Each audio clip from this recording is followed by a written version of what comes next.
अब हम इनके सब सॉल्व पे आते हैं। एमएम मॉडल से स्टार्ट कर रहे हैं। कैपिटलाइजेशन रेट दिया है, क्वेश्चन ले रहे हैं। एमएम मॉडल आपको क्या बोलता है कि कंपनी का डिविडेंड बांटे या नहीं बांटे, दोनों से कोई फर्क नहीं पड़ता, उसकी वैल्यू ऑफ फर्म सेम आएगी। तो उसी मॉडल पे बात कर रहे हैं। कैपिटलाइजेशन रेट बोला हुआ है क्वेश्चन में 10%, यानी के ही दिया हुआ है 10%। कंपनी ऑलरेडी 10,000 शेयर इशू करके रखी है, 100 रुपए ईच वाली। डिविडेंड पर शेयर 5 रुपए है। नेट इनकम एक्सपेक्टेड है 1 लाख रुपए। कंपनी एक्सपेक्ट कर रही है कि 1 लाख की कमाई होगी। इन्वेस्टमेंट प्रपोजल है फ्यूचर में और 2 लाख इन्वेस्ट करने का मन है। अब आपको बोला है वैल्यू ऑफ फर्म निकाल के दिखाओ, अगर कंपनी डिविडेंड नहीं पे करे तो, अगर कंपनी डिविडेंड पे करे तो। पहले केस सॉल्व करें, अगर कंपनी डिविडेंड नहीं पे करे तो। केस 1 हमें पहला स्टेप वही निकालना है जो मैंने एमएम अप्रोच में 2 फॉर्मूला लिखवाए हैं आपको। तो पहला वाला फॉर्मूला क्या है, P0 equal to P1 plus D1 whole divided by 1 plus K. P0 equals to P1 plus D1 whole divided by 1 plus K. हमको ये P1 निकालना है। P0 गिवन है इस क्वेश्चन में, कंपनी का ऑलरेडी शेयर का वैल्यू 100 रुपए है, हमें P1 निकालना है। तो P0 100 है, P1 पता नहीं है। डिविडेंड 0 डिविडेंड पे की बात हो रही है, नो पेमेंट ऑफ डिविडेंड, मतलब डिविडेंड 0 है तो 1 और डिवाइडेड बाय 1 प्लस के, मतलब 1 प्लस 0.1, तो आएगा आपका P1 110 रुपए। अब अगर फोर्थ स्टेप जो याद कीजिए, सेकंड फॉर्मूला मैंने लिखवाया है n plus change in n into P1 minus I plus E whole divided by 1 plus K. हमें यहां पर P1 मिल चुका है पहला वाला फॉर्मूला सॉल्व करके। n पता है 10,000, आई पता है 2 लाख, ई पता है 1 लाख, बट ये चेंज इन n नहीं पता। तो सेकंड और थर्ड स्टेप हमें वो चेंज इन n निकालने के लिए सॉल्व करना पड़ेगा। सेकंड स्टेप में निकाल रहा हूं, मुझे फंड कितनी जरूरत है, मुझे बाजार से कितना पैसा उठा के लाना पड़ेगा।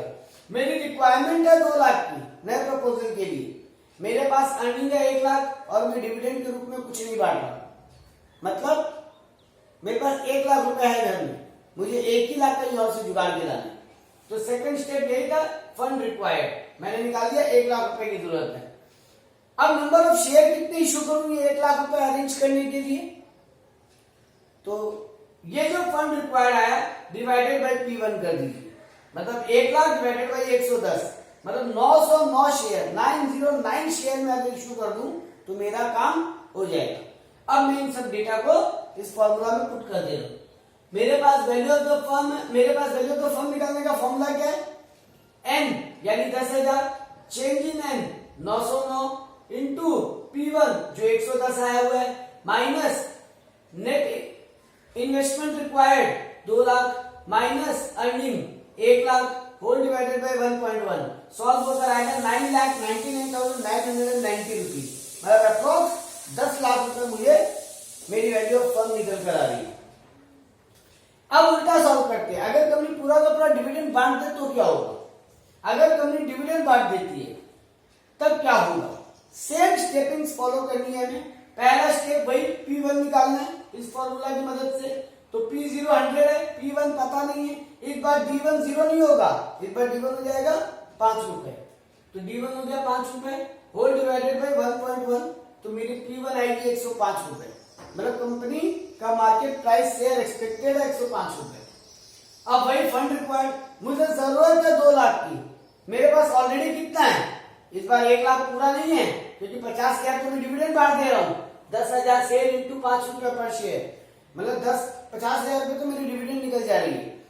तो 1 लाख की अर्निंग है, उसमें से 50,000 निकल गई, मेरे पास है कितने अभी बचे हुए 50,000, मुझे जरूरत कितने की है 2 लाख की, मतलब बाजार से और कितने उठाने पड़ेंगे 1.5 लाख, तो मैंने वही निकाला 1.5 लाख। और अब वही कितने शेयर इशू करने पड़ेंगे इसके लिए, तो ये जो fund required divided by P1, तो 1.5 लाख डिवाइडेड बाई 105, मेरे आया 1429 शेयर। 1429 शेयर अगर मैं इशू करूं तो मेरा काम हो जाएगा।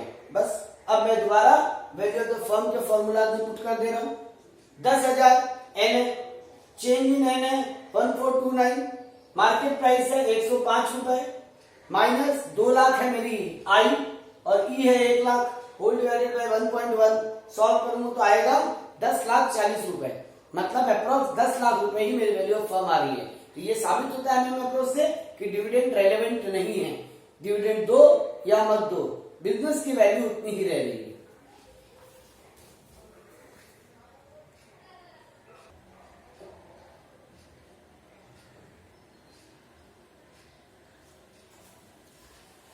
अब हम बात करेंगे वॉल्टर मॉडल की। एक एग्जांपल लेके सॉल्व कर रहे हैं। कंपनी का अर्निंग पर शेयर है 10 रुपया पर शेयर, कैपिटलाइजेशन रेट है 10% और रिटर्न ऑन इन्वेस्टमेंट है 12%। मतलब कंपनी कमा रही है 12%, चुकाना पड़ रहा है 10%। अब आपको बोला पहला क्वेश्चन है, calculate optimum dividend pay out ratio. Company के लिए बेस्ट डिविडेंड देने का रेशियो क्या होगा? प्राइस ऑफ शेयर निकालने बोल रही है, मार्केट प्राइस कितनी होगी शेयर की अभी। और अगर company dividend pay out ratio रखती 25% या 50% या 75% या 100%, तो क्या होगा? पहला क्वेश्चन सबसे सिंपल है, optimum dividend pay out ratio. बस हमने पढ़ा है, जहां हमने वाटर मॉडल गॉर्डन मॉडल का फॉर्मूला देखिए, वहां अगर आप गो थ्रू कीजिए, अगर आर यानी कमाई के ई से यानी खर्चे से बड़ी है तो डिविडेंड मत बांटिए, उस पैसे को बिजनेस में इन्वेस्ट कीजिए। और अगर आर के ई से छोटा है, अगर कमाई कम खर्चा ज्यादा है, तब फिर डिविडेंड बांट दीजिए, इन्वेस्ट करके फायदा नहीं। यहां पर हम देखते हैं आर इज ग्रेटर देन के ई है, आर है 12%, के ई है 10%। तो कंपनी को क्या करना चाहिए? सर डिविडेंड मत बांटिए, पैसे को बिजनेस में इन्वेस्ट कीजिए, यानी डिविडेंड को 0 रखिए। तो देखते हैं फॉर्मूला में पुट करके, यानी मेरा पहला आंसर मिल गया। Optimum dividend pay out ratio क्या होगा? No dividend to be paid, 0% dividend to be paid should be the answer. Sir साबित कीजिए इस बात को। बिल्कुल साबित करेंगे। अगला जो थर्ड क्वेश्चन होगा सेकंड क्वेश्चन के साथ, वो इस बात को साबित ही करने के लिए है। देखिए अगर मैं डिविडेंड 0 रख के पी निकालता हूं, तो फॉर्मूला क्या है मेरा वाटर मॉडल का? D plus R by K E minus D whole by K E. D मेरा 0 हो रहा है, आर मेरा 0.12 12% मतलब 0.12, के ई मेरा 10% 0.1, ई मेरा 10 रुपए अर्निंग पर शेयर मेरी 10 रुपए और डी मेरा 0 है क्योंकि हम डिविडेंड 0 बांट रहे हैं। होल डिवाइडेड बाई के ई मतलब 0.1, तो सॉल्व कर रहे हैं तो आ रहा है 120। मतलब एक शेयर का मार्केट प्राइस 120 रुपए निकल रहा है अगर मैं डिविडेंड ना बांटू तो, जब मेरा आर ग्रेटर देन के ई है। अब अगर कंपनी मान लो तुमने डिसाइड करती कि नहीं 25% डिविडेंड बांट देते, मतलब 10 रुपए कमा रहे हैं तो 2.5 रुपए डिविडेंड बांट देते, तो फिर मेरा मार्केट प्राइस क्या निकलेगा? देखो जैसे मैं 25% पे इसको सॉल्व कर रहा हूं, डी बन जा रहा है 2.5 रुपए, आर वही 0.12, के 0.1, ई 10 रुपीज अर्निंग 10 रुपए, डिविडेंड इतना 2.5 रुपए डिवाइडेड बाई के ई, तो शेयर का प्राइस 115 रुपए आ रहा है। देखो शेयर का प्राइस कम हो रहा है डिविडेंड बांट रहे हैं तो, मतलब कंपनी के लिए नुकसान की बात हो रही है डिविडेंड बांटना। फिर से चेक करते हैं, अगर 50% डिविडेंड बांटते तो क्या होता? सेम मैंने फॉर्मूला में पुट किया, डी की जगह बस 5 लिख दिया, बाकी सब कुछ सेम, तो मेरा मार्केट प्राइस आ रहा है 110 रुपए और गिर गया। मतलब कंपनी जैसे जैसे डिविडेंड बढ़ा रही है मेरा मार्केट प्राइस पर शेयर गिरता चला जा रहा है। तो आप बाकी 75% 100% आप सॉल्व करके देखिए, 75% और 100% का आप सॉल्व कीजिए, आपका वैल्यू और गिरता चला जाएगा। मैंने वैसे पीडीएफ में इसे सॉल्व किया हुआ।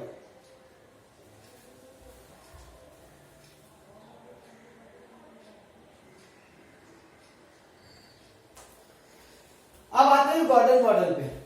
जैसे कि वाटर मॉडल और गॉर्डन मॉडल दोनों का लॉजिक सेम है कि अगर आर ग्रेटर देन के हो तो आप पूरा का पूरा पैसा बिजनेस में री इन्वेस्ट कीजिए, डिविडेंड मत बांटिए।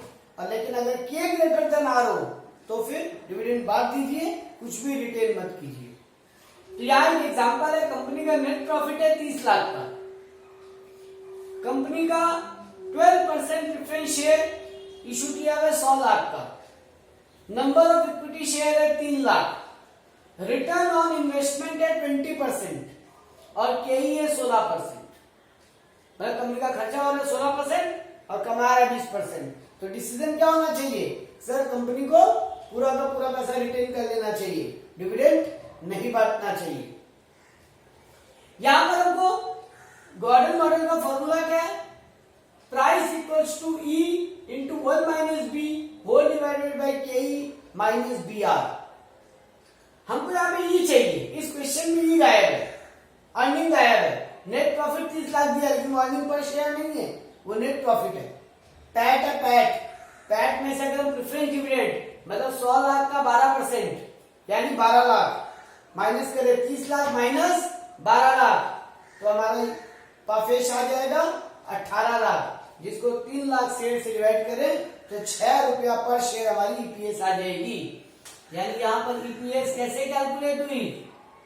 30 lakh net profit less preference dividend 12 lakh तो 18 लाख की पाफेश